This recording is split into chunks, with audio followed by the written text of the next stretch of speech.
This one's for anyone who's made an offer on a house, but they're just too far apart. They've got a Grand Canyon-sized gap with what the seller wants and what you can offer as a real estate wholesaler. A strategy for making big checks, for finding rundown houses. Our guest today was a financial advisor, didn't love how strict his corporate job was. So he actually quit, went all in on the real estate wholesaling business model, which he learned is all sales and marketing. You find somebody who wants to sell their house for a discount, you get it under contract for a low price, you make a finder's fee for passing it off. He made $7,500 on his first deal, and he teaches us this incredible framework for actually setting good expectations with the seller. So this is the podcast for 10xing your income and replacing your W-2.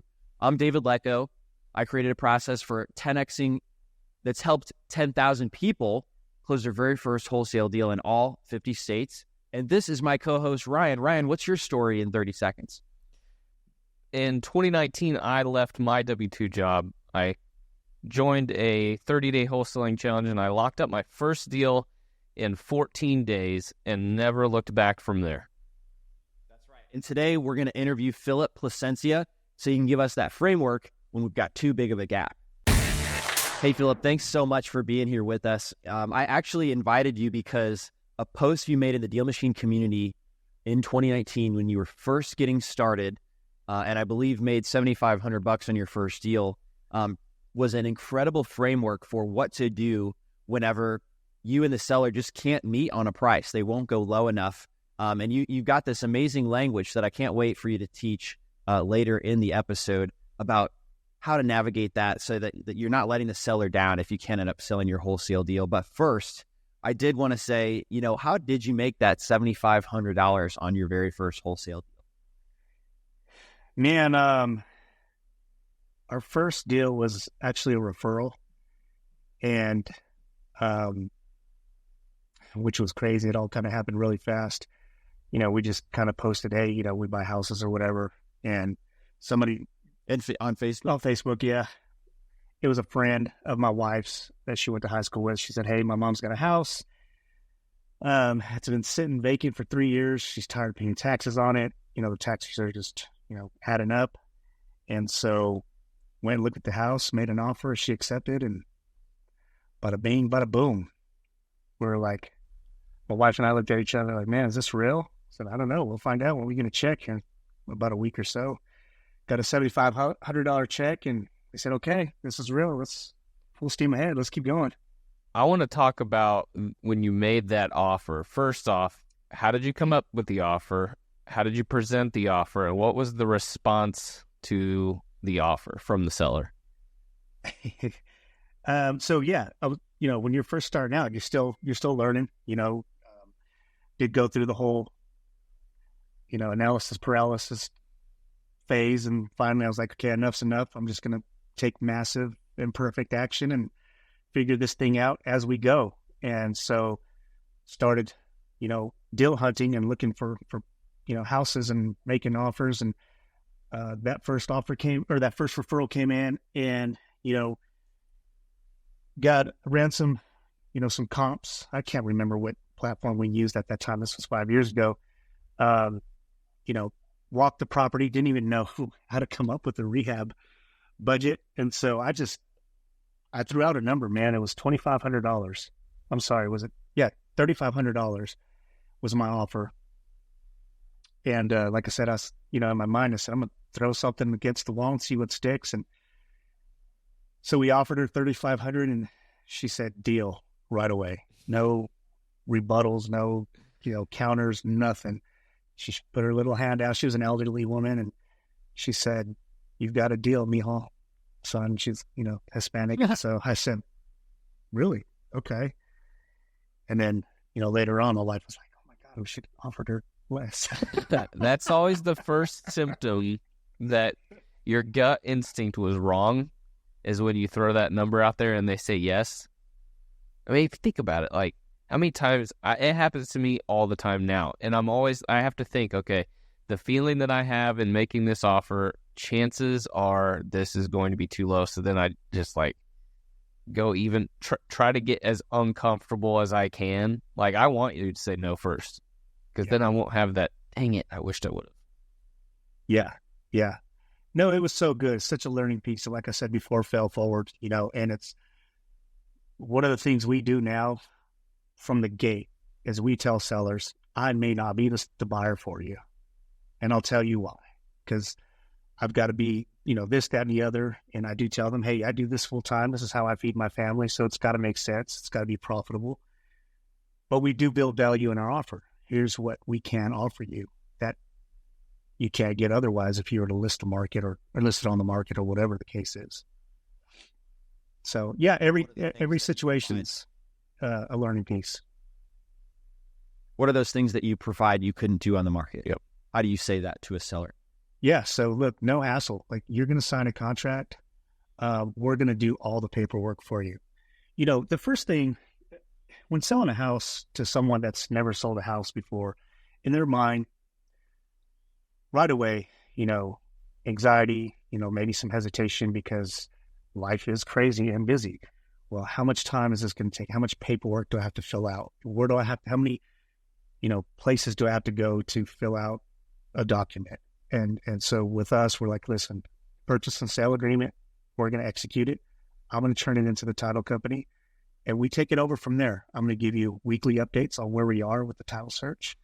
I am going to let you know if there is another document that's needed. I will bring that to you, or I'll, DocuSign it to you, because it's hassle-free, and we mean that. We don't want, listen, selling a house or going whatever situation you're going through, you already have a lot on your plate. Last thing you want to deal with is hiring a realtor, showing the house 10 times a day, having strangers coming through your house, whatever the case, and having multiple offers, somebody backing out at the last minute, appraisals, inspections. We bypass all that when I walk the house with you. That is our time to do our due diligence. We're looking at, that's our appraisal, that's our survey, that is our inspection. What if you make your offer and you guys are, David said this phrase once, a Grand Canyon size gap between what you're willing to pay and what they're willing to sell it for. How do you address that situation? If we make an offer way lower than what they're asking, is that what you're asking? Yeah. Yeah. So that's kind of going back to the post on Facebook, look, I understand you've got to be at a certain number. And I've got to be at a certain number. And here's the difference. Like, my number is a guarantee. We can get this thing closed. And we also listen for their pain points. Why are they selling? That's the first thing we want to do, is figure out, why are they selling this house? What's going on in your life that you need to, is this a burden? Are you hurting for money? And we use that when we negotiate and say, listen, in a week or so, or whenever this title is clear, you don't have to worry about this house anymore. We're going to close on it. Yes, I know it's a little low, but it's a guarantee. This is where we're going to be at. And so, again, it's building that value of your offer and kind of bringing down their guard. And, because, again, if you're selling a house, it's a big deal, and people go through a lot of anxiety and whatnot. There's a lot of unknowns, especially if they've never sold a house before. So you actually tell them, hey, my offer is a guarantee. I can do your number, but it's not a guarantee, but there's really no downside. And if you do this, I'll use my network of buyers to see if I can find somebody that will buy it at that price. And obviously, if you do, you add on your $5,000 or whatever your assignment fee is, and then you do the deal. And if not, you've already set the expectation with the seller that it was a shot and it didn't work out. Right. And then, like, if that happens, maybe they go with you, maybe they go with someone else, but either way, you gave it your best and everybody can go forward. Yeah, you gave it your best, and you're covering your rear end on it too. You're using that language, and of course, it's going to be in the contract. I think that I think the tough part and the worst part as a wholesaler is when you're getting under a contract for higher than you think you could sell it for, but you don't tell the actual owner of the house. They make plans to move out. They've got the moving truck lined up, ready to go. Tough. And then you let them down, or you have to ghost. It's like people ghost the seller like that. And so is a terrible situation. So beautiful language that you've used to just prevent any of that from happening and being unexpected, because as investors, we're here to serve the seller 100%. and make their life easy. Yep. So it's a great tip for, when somebody just can't get that offer low enough to still try to help them out. Yeah, and I'll be honest with you, David. We've used this several times, and I've never had a seller go with the second option. Like, okay, let's get it under contract for 80 and see what you can do. They'll either say no, or they'll say yes to my offer, and as the guarantee. They want that guarantee. They want that guarantee. Yeah, and that's what I like, man. As an investor, wholesaler, whatever you want to call it. When you're doing these deals, I want a yes or a no. I don't want a maybe. I don't want to let me think about it. Let me get back to you next week. Let's do business. Yes or no. I can deal with no. I can deal with yes. And so again, using that language, it puts that expectation there to where, hey, listen, this is a guarantee. That's where I need to be. And they can tell you yes or no. Hey guys, if you know you want to quit your job in the next 3 months, make sure you're subscribed to this podcast, because we've got some incredible frameworks with step-by-step instruction that you're not going to want to miss. Also, leave us a rating and review to let us know your favorite parts and why you want to get financial freedom. Yeah. I found in life, most people prefer guarantees rather than making the most money. I'm not that wired that way, so it's hard for me to picture everyone else being wired that way. Yeah. But we're entrepreneurs. Most people are not. And so, like, one of the things I realized, like, when hiring somebody to just drive around, look for rundown properties for me, is people would prefer to make $20 an hour guaranteed than to hold out for a big bonus when I close a deal. Right. They'd prefer just to make less guaranteed money rather than hold out for that big bonus. So that just kind of tracks, and I thought that was great. So why did you end up getting into wholesaling in the first place 5 years ago when you made this first deal, $7,500? Man, I know it's probably cliche, a lot of people use it, but I was just tired of corporate America.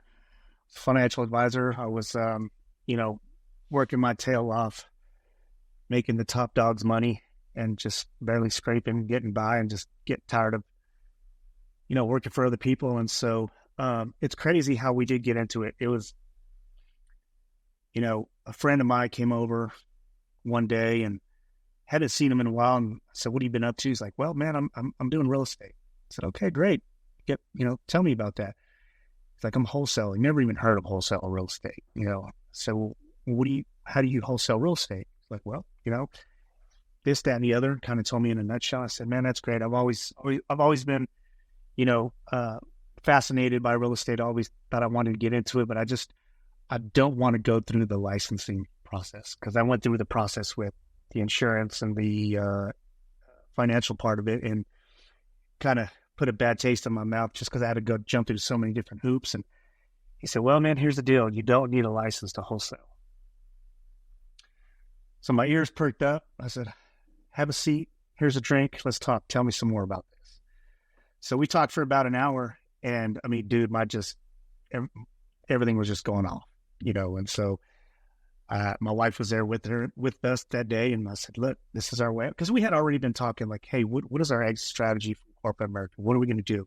What does that look like for us?" And we had ideas and this, that, and the other, and we just couldn't really pinpoint it. So when we talked about wholesale and real estate with my buddy, I said, "This is it. This is what I'm going to do," because I had the sales and marketing background, and basically, if you think about it, wholesaling is sales and marketing. A lot of people think it's investing, and it's really not. It's sales and marketing, and that's my strong point. That's my background. I said, I can do this. All the training that I've received in the past 7 years, I'm just going to translate that over into here. And so we decided to start February 2nd, 2019. 2 weeks later, we got our first deal. 2 weeks out. That's 2 weeks. That's exactly how long it took Ryan to get his deal. Are you serious? Are you both awesome, man? I think, yes. And I think you both found it by posting on Facebook. A lot of people are afraid to do this, right? But you posted on Facebook, you said, "Hey, I'm looking to buy a rundown house." And somebody in your network linked you up with somebody that wanted to sell, right? Yes. Yep. Okay. And then did you tell me how you found the buyer for that one once you had it under contract for $3,500? I did not. Very, very cheap house. Yeah. I don't remember how I found the buyer for that. I think I had already started building a buyer's list from the training that I was doing on YouTube University. I had already had like maybe 10 buyers on my list. And so, I mean, that thing, as soon as they walked in, they said, yeah, here, we'll buy it. Didn't try to negotiate or anything. Well, there you go. Easy. Yeah. Sorry to cut you off, man. I do want to, you had mentioned about Facebook and a lot of people are scared to do that. For everybody and anybody that's listening, I do want to say this. Listen, social media is so powerful. We've been doing this for 5 years. Kind of a segue, guys, but I think this is helpful. We've been doing this for 5 years, and 90% of our deals that we do to this day are referrals. And the reason why we do get referrals is because of the brand that we built through Facebook, Instagram, TikTok, and I feel like we've done really well with that. So we don't do a whole lot of advertising nowadays. We use Facebook, and there's times where I'll post 10 times a day our company, what we do, old videos, new videos. And again, that's if and what's better than a referral? It's a hot lead. They're calling you. You're not calling them. You're not spending money. And so if I can give you any advice, people who are listening, build your brand on Facebook, Instagram, all platforms. I know it's a lot of work, but it's so worth it. Mm-hmm. Right. I know Ryan's got deals from Facebook. I mean, you both got your first deal from Facebook. It's incredible to hear that 90% are from referrals, because those are mostly free, right? You're not even paying referral fees. People just know that you do this and they're sending people your way. Yes. How many deals have you done so far, by the way? Oh, man, I'd say 300 transactions. Oh, that's amazing. So at what point did you stop being a financial advisor? What time did you take it from a side hustle to full-time real estate investing? Day one. I knew that. Really? Yeah, I knew that if I was going to, and that's just me, like if I'm all in or I'm all out. Mm-hmm. I'm not, toe, in the water kind of guy. And so, and my wife, we both talked about that. We're like, look, if we're going to do this, we're going all in, and so a lot of faith, a lot of prayer, a lot of support from my wife. And, she believed in what we could do and what I could do. And so I didn't want to half step, man. I wanted to go full force. At what time did you hire somebody on your team? Because I know you posted in 2019 that you and your wife went on vacation and your acquisitions manager locked up 4 deals while you were gone. Yeah. So 3 months later, so I started in a bedroom at my house. 3 months later, got our first office, and then hired our first acquisitions guy 90 days later. Because how many deals had you done in that time frame? Yeah, so I think, let's see, six or 7 deals within those first 3 months. Wow. Yeah. Wow. Cool. Yeah. And it was getting overwhelming because, you got to do acquisitions, you got to do dispositions, the whole process. And so I was like, okay, it's time that I need to hire somebody. And right. And the way we hired, I wasn't even looking, dude. It's crazy how God works. My wife and I were talking that week, like, man, it's time to start looking to hire somebody.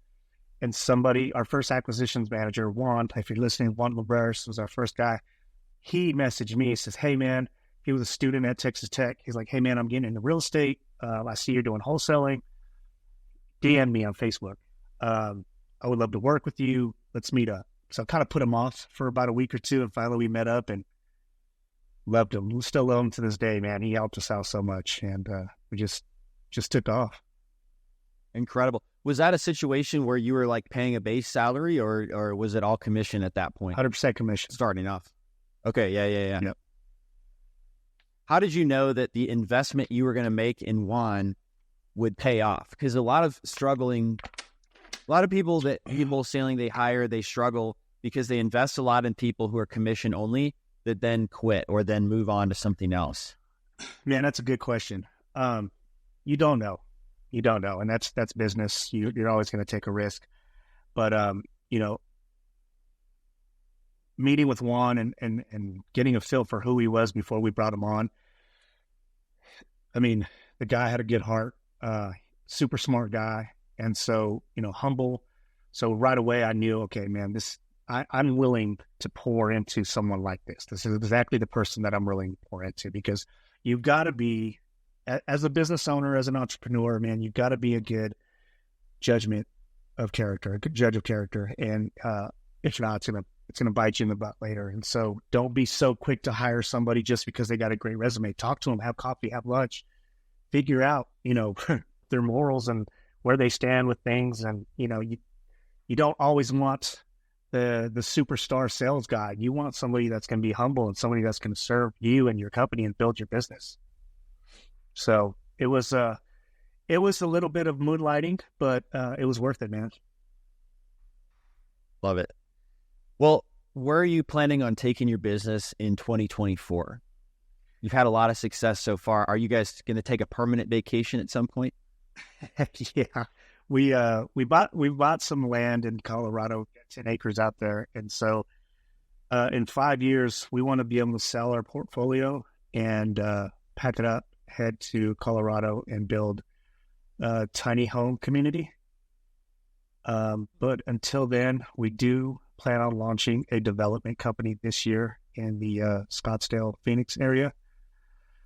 I do kind of want to phase out of residential real estate and do get into some development. And, just there's so many levels to real estate, man. Once you think you've got something figured out and you've tasted some success, there's another level. Yep.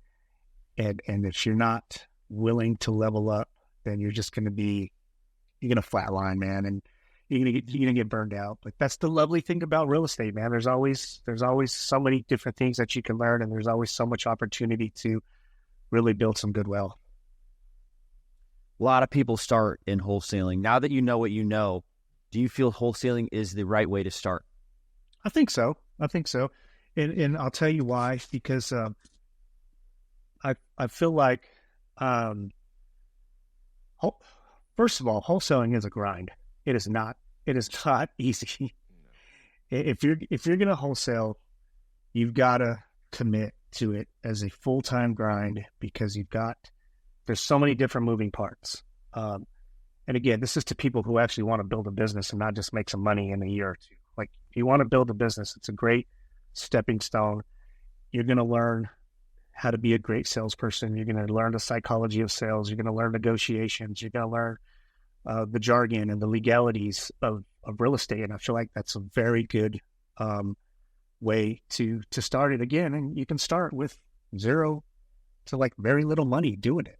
And so there's not a lot of risk, but I will say, be smart about it, man. There's too many people that give us guys that are doing this, for a living, a bad name because they're just trying to make a quick buck. But be smart about it, and just have integrity when you're doing this, because there are a lot of people that need us. So yeah, I do think to answer your question, David, I think it's a good way to get into real estate. Amazing. Well, I'm excited to see how that development company in Phoenix goes. Yeah. And eventually the tiny home project in Colorado. And in the meantime, just congrats on all of your success, doing over 300 wholesale deals and leaving behind that financial advisor grind to something that's going to give you a little bit more income and flexibility, it sounds like. Yeah, absolutely, man. I appreciate you getting me on, David. It's been a while since we've talked. I think we did a podcast early on when we first started DealMachine. So you look good, man. You've been working out, haven't you? I have been working out. One of the things I've learned in my 7 years of business history is you've got to focus on yourself first before you can focus on others. And when I started doing that, my team just lit up. They could tell I was like lighter and more at ease, taking care of myself, getting good rest, staying in shape, being happy, feeling good. And so that's helped the team perform better and feel great about their positions as well. That's great, man. Great way to lead by example, dude. Thank you. I appreciate it. It took 4 or 5 years to figure that out, but I'm really glad I did. Yeah. Thanks for listening to the DealMachine Real Estate Investing Podcast. Please leave us a review and follow along wherever you're listening to your podcast.